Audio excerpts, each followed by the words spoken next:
微笑讲客语，咪咪笑讲学吧。大家好，我是徐薇老师，又到了微笑讲客话的时候咯。咪咪笑讲学吧，今日了好嘛个学吧呢？俗话说，饭可以多吃，话可不可乱说哟。人跟人之间的交流，常常因为一不小心说错话而影响了彼此感情哦。所以，如何说话是很重要的课题。而交朋友呢，首先最讲求的就是代之以礼，就是客气。客气的客家话叫做客气，客气就是客气的意思。再来呢，我们来说请、谢谢、对不起，怎么说呢？请的客家话叫做抢，抢来吃饭哦，请我吃饭哦，抢就是请的意思。谢谢呢，我们之前介绍过，再来复习一次。安子 say， 安子 say 呢是徐薇的爸爸四线的说法，像我妈妈呢说的是另外一种叫做熏蒙尼，熏蒙尼。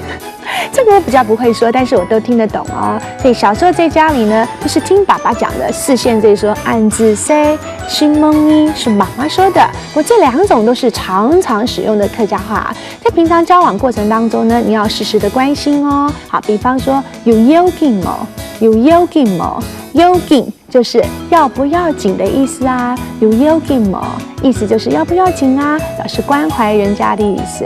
还有时候呢，我们做了对不起人家的事情呢，我们可能会说哦，懂事理哦，懂事理哦，失礼的意思。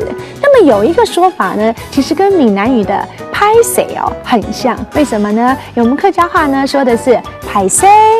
拍谁？您看是不是跟拍谁？我想是一样的字，只是不同的音调而已了。也就是诚心的向对方说对不起的意思。那如果说别人很诚意的向您说了道歉喽，那我们要回敬他喽，你就用刚刚学的客家话客气这个字，前面再加上一个不，就是是客气。是客气，意思就是哦，不用客气，不用客气了 ，never mind， 没关系。另外，你也可以说冇相干，冇相干，也是 never mind， 就是没有关系，小事的，不碍事的，这样了解了。所以客家人是个非常注重礼仪的民族哦，所以有机会用上这句话吧。安子 say， 什么呢？现在我要真的跟你说安子 say， 谢谢你的收看哦。咪咪说讲哈发，下次再来学喽。安子 say， 什么呢？再见喽。行政院客家委员会策划。